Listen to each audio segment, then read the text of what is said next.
Selamat pagi, perkenalkan nama saya Cornelia Wilnaapo, mahasiswa Akper PT Sedas Rukam semester 4. Pada hari ini saya akan jelaskan materi mengenai Denver Development Screening Test atau yang disebut dengan DDST. Definisi dari DDST adalah salah satu metode screening terhadap kelainan perkembangan pada anak. Fungsinya untuk mengetahui perkembangan personal sosial, motorik halus, motorik kasar pada anak umur 1 bulan sampai dengan 6 tahun.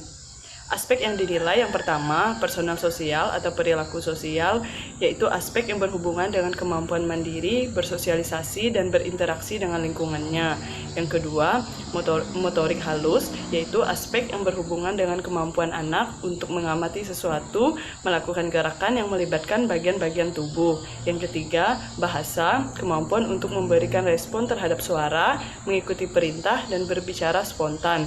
Yang keempat, ada motorik kasar, yaitu aspek yang berhubungan dengan pergerakan dan sikap tubuh.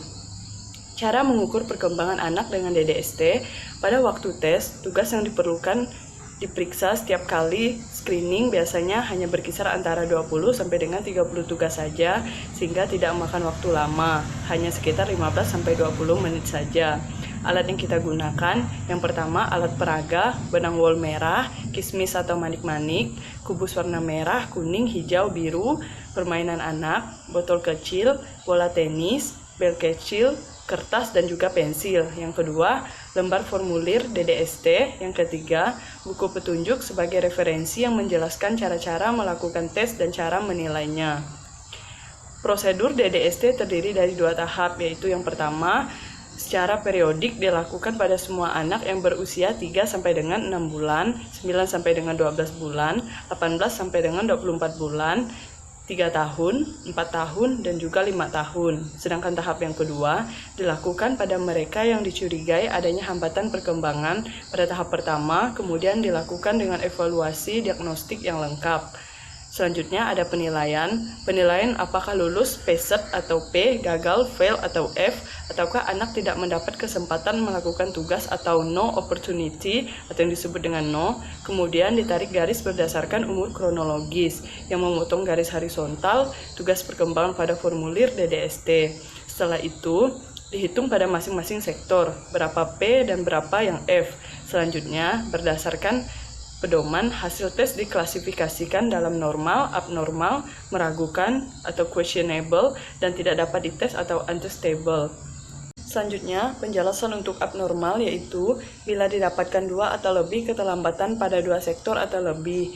Bila dalam 1 sektor atau lebih didapatkan 2 atau lebih keterlambatan plus 1 sektor atau lebih dengan 1 keterlambatan, dan pada sektor yang sama tersebut tidak ada yang lulus pada kotak yang berpotongan dengan garis-garis vertikal usia.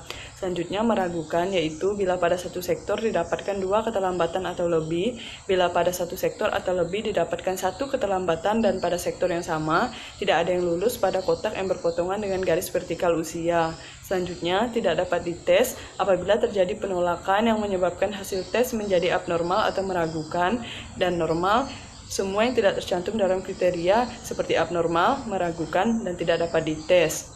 Agar lebih cepat dalam melaksanakan screening, maka dapat digunakan tahap pra-screening dengan menggunakan yang pertama, DDST short form yang masing-masing sektor hanya diambil 3 tugas, sehingga seluruhnya ada 12 tugas yang ditanyakan pada ibunya. Bila didapatkan salah satu gagal atau ditolak, maka dianggap suspek dan perlu dilanjutkan dengan DDST lengkap. Yang kedua, ada PDQ atau Pra-Screening Development Questionnaire. Bentuk kuesioner ini digunakan bagi orang tua yang berpendidikan SLTA ke atas, dapat diisi orang tua di rumah atau pada saat menunggu di klinik.